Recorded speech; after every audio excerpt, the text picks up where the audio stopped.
Good evening, children. Today we'll do a very important topic of class 9 Ganit Manjari, that is chapter 3, the world of numbers. We'll see how to prove that root 2 is irrational. Likewise, we can prove root 3 irrational, root 5 irrational, root 7 also irrational. Means the square roots of non-perfect squares are all irrationals. We'll see how to prove it. Okay. Root 3 is also irrational, root 5, root 7, root 11. 3 is a non-perfect square, 5 is a non-perfect square, 7 is non-perfect square, 11 is non-perfect square. तो इनके roots सारे irrational आते हैं. जैसे आप root 4 ले रहे हो, 4 is a perfect square, 4 का स्क्वायर रूट तो आपको पता है 2 आता है, that is rational. But 7 is not perfect square, उसका स्क्वायर रूट आप निकालोगे तो it will be a decimal number. You know how to find the decimal representation of these roots also. You have done that method in class 8, long division method. ठीक है. If you don't remember that method, I'll upload a separate video of how to find the decimal representations of these numbers, right? Let's say root 2 का क्या आता है. root 2 का value अगर आप इसको लॉन्ग डिवीजन से करो, you get 1.414213562 and so on. So basically it is a non-terminating and non-repeating decimal आता है हमारे पास. And we have already studied this कि अगर non-terminating means कभी रुक नहीं रहा है, and non-repeating कोई भी ब्लॉक रिपीट नहीं हो रहा है. डोंट से कि मैम 4 रिपीट हो रहा है, नहीं, कोई पैटर्न रिपीट नहीं होगा. जैसे 1.41414141414141 ऐसे पैटर्न रिपीट नहीं हो रहा है. ठीक है. तो this is non terminating and non repeating, तो हम इसको इरेशनल बोलते हैं. ठीक है. इसका कभी एक कोई फिक्स्ड वैल्यू नहीं आएगा, पॉइंट डेसिमल के बाद ये एंडलेस जा रहा है, तो नॉन टर्मिनेटिंग. ओके. बट हम ये प्रूफ के लिए नहीं बोल सकते कि this proves that root 2 is irrational. Proof नहीं हम इसको बोल सकते. ये जस्ट एक अप्रोक्सीमेट वैल्यू रूट 2 का हमें बताता है कि root 2 is approximately equal to 1.4142135623 and so on. ठीक है. It is very very close to root 2. What is the exact value of root 2? That's root 2 only. ठीक है. तो ये प्रूफ हम नहीं देंगे. प्रूफ के लिए we'll give some theoretical proof that root 2 is irrational. अब इसको सीधा सीधा प्रूफ करना इट्स डिफिकल्ट, तो हम इसको उल्टा मान के चलेंगे कि मान लेते हैं रूट 2 इरेशनल नहीं रैशनल है. ठीक है.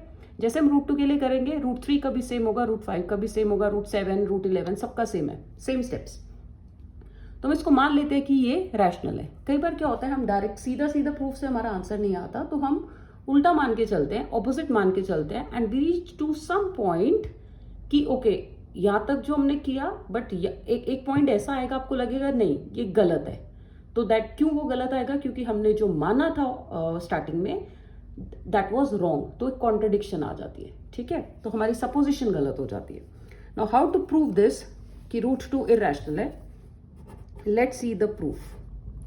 What we'll do, we'll suppose that root 2 is not irrational. हम इसको rational irrational नहीं है तो फिर rational मान लेते हैं. ठीक है. Let us suppose that root 2 is rational. So if root 2 is rational, तो rational का तो हमें पता है definition that rational numbers are the numbers which can be written in the form p by q where p and q are integers and q is not equal to 0. तो अगर root 2 rational है तो root 2 को हम p by q form में लिख सकते हैं. And in the bracket you write p, q where p and q are integers and q is not equal to 0. Here we will mention one more thing that p, q are co-prime. And this is very important to mention. Coprime हमने क्यों mention किया? P और Q coprime means हमने ये lowest form लिया कि root 2 equal to P by Q. आप A by B, C by D कुछ भी ले सकते थे, एनी वेरिएबल. ठीक है. Any number with any, you can use any alphabet to represent numerator by denominator fraction form. तो पी बाई क्यू हमने लिया. अब हम यहाँ पे पी और क्यू को कोप्राइम क्यों बोला है? बिकॉज हम ये मान के चले कि ये फ्रैक्शन की लोएस्ट फॉर्म है. लेट्स से कि लोएस्ट फॉर्म नहीं होती, लेट्स से 21/15 आ गया. ठीक है. अभी 21 और 15 का कॉमन फैक्टर क्या है? It is 3. तो जब तक कॉमन फैक्टर आता है हम उसको कैंसिल कर सकते हैं. 21 और 15 are both divisible by 3. 3 7s are 21, 3 5s are 15. तो 7/5 आ गया. Now is this the lowest form 7/5? Yes. क्यों है लोएस्ट? क्योंकि 7 और 5 का फर्दर कोई कॉमन फैक्टर नहीं है अदर देन 1. 1 को छोड़ के 7 और 5 किसी के टेबल में भी नहीं आते. तो that means I can say 7 and 5 are 7, 5 are को प्राइम नंबर्स. तो हम जब कैंसिल करते हैं तब तक जब तक हमारे पास इन दोनों का न्यूमरेटर और डिनोमिनेटर का कॉमन फैक्टर नहीं आता. कॉमन फैक्टर ना आना मीन्स द नंबर्स आर को प्राइम. तो हम यहाँ पे ये कह रहे हैं कि पी और क्यू जो है दे आर को प्राइम. को प्राइम मीन्स अब ये लोएस्ट फॉर्म है, ये फर्दर कैंसिल नहीं हो सकते. आप ऐसे भी लिख सकते थे कि पहले ए बाय बी ले लिया एंड देन कैंसिल करके लोएस्ट फॉर्म आ गई p by q. Got it? हमने डायरेक्ट पी बाय क्यू ले लिया. I hope this step is clear. अब हमारा कॉन्ट्रडिक्शन जो आएगा ना पी और क्यू को प्राइम में, इसी पे कॉन्ट्रडिक्शन आएगा. हम बोल रहे हैं पी और क्यू आर को prime means P and Q don't have any common factor other than 1. कोई कॉमन फैक्टर है ही नहीं. अभी तो हम बोल रहे हैं कि कॉमन फैक्टर नहीं है. जैसे जैसे हम स्टेप्स करते जाएंगे हमें ये दिखेगा कि पी और क्यू का एक कॉमन फैक्टर आ गया विच इज 2. ठीक है? तो कॉन्ट्रडिक्शन आ जाएगी. अभी कह रहे हो को प्राइम है, आगे जाके बोलोगे कि कॉमन फैक्टर आ गया, तो अब ये को प्राइम नहीं है. राइट? तो कॉन्ट्रडिक्शन वहां आएगी. तो दिस इज वेरी इंपॉर्टेंट. तो I hope this step is clear कि हमने पी और क्यू को कोप्राइम क्यू लिखा है because it is the lowest form. Now what is the next step? Fraction हटाना है. क्यू को इधर ले जाओ. √2q equal to p.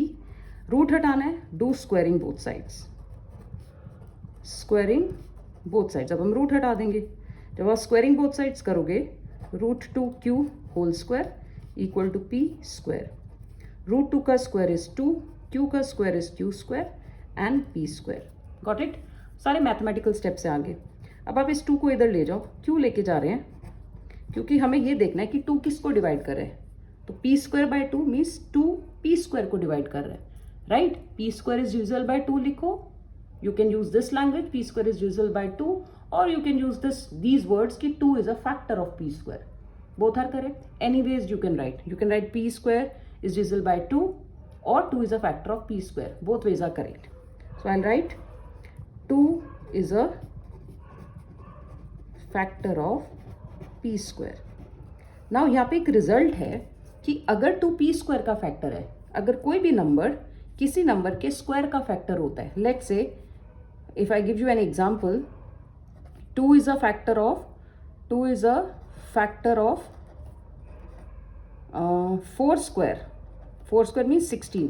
क्या 2 4 स्क्वायर यानी 16 का फैक्टर है? Is 16 divisible by 2? Yes.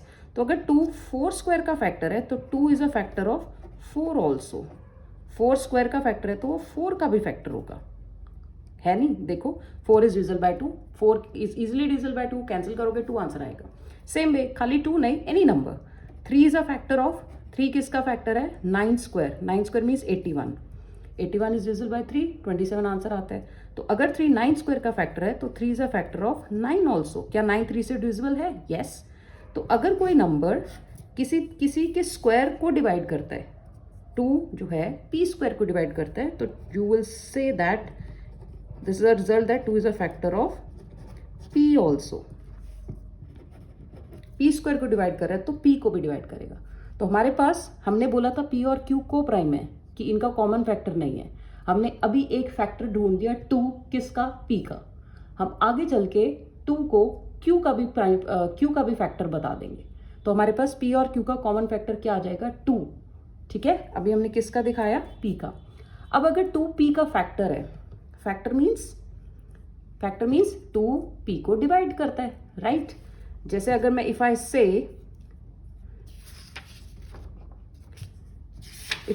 2 is a factor of p, तो क्या हम ये लिख सकते हैं? देखो, जैसे अगर मैं ये बोलूं कि 2 इज अ फैक्टर ऑफ 8, तो I write 2 4s are 8 like this. 2 4s are 8. अब मैं इस चीज को स्टेटमेंट फॉर्म में ऐसे लिख सकती हूँ कि dividend 8 equal to divisor multiply by quotient. 8 is equal to 2 into 4. जो डिविडेंड है that is divisor multiply by quotient. एक और एग्जाम्पल देख लो. 16. 2 8s are 16. डिविडेंड है 16 equal to 2 into 8. Same way here हमने बोला 2 is a factor of p also. That means p जो है see this is a rough column, p 2 से divisible है, right, 2 is a factor of p, तो 2 p को divide कर रहा है। जब हम डिवाइड करते हो तो यहाँ पे कोई क्वेश्चन आता है, उस क्वेश्चन को हम c मान लेते हैं, डिवाइड हो गया, 0 आ गया। तो जैसे हमने ये किया कि 8 2 से डिविजल है तो 2 4 जा 8, हम 8 को क्या लिख सकते हैं, dividend equal to 2 into 4 divisor multiply by quotient. Same way जब ये हम p को करेंगे, p इज डिविजल बाय 2, तो क्वेश्चन आएगा कुछ c, लेट्स से c, हम q क्वेश्चन नहीं ले रहे क्योंकि हम q को ऑलरेडी यूज कर चुके हैं।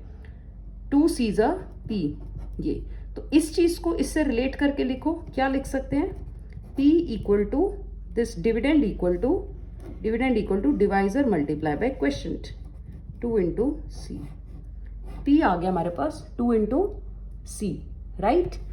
अब जो p की वैल्यू है, ऊपर देखो किस इक्वेशन में यूज करें, यहाँ पे यूज कर सकते हैं या यहाँ पे यूज कर सकते हैं, योर चॉइस। हम यहाँ पे भी यूज कर सकते हैं, यहाँ पे भी, तो हम यहाँ से देख रहे हैं p की वैल्यू कहाँ पुट हो सकती है, यहाँ पे पुट हो सकती है। इस इक्वेशन को लेट इट बी नंबर 1। अब p की वैल्यू जो 2c I will put it here, q square की जगह पे, q square equal to p square by 2 है, यहाँ पे p की वैल्यू पुट करेंगे। आप यहाँ पे भी पुट कर सकते हो, यहाँ पे भी पुट कर सकते हो। ओके, सो लेट्स पुट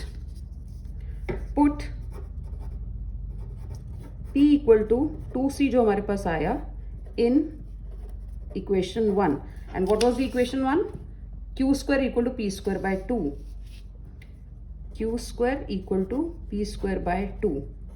इसमें p की वैल्यू पुट करना है 2c, p की जगह 2c आ गया, whole square by 2। Now solve it, q square equal to 2 square is 4, c square by 2, ये कैंसिल हो गया, हमारे पास क्या आ गया, q square equal to 2c square. ठीक है, अब इस 2 को इधर ले जाओ, क्यों, क्योंकि हमें देखना है कि 2 q को भी डिवाइड कर रहा है, q square by 2 equal to c square, means q square जब 2 से डिवाइड होगा तो there is an answer that is c square.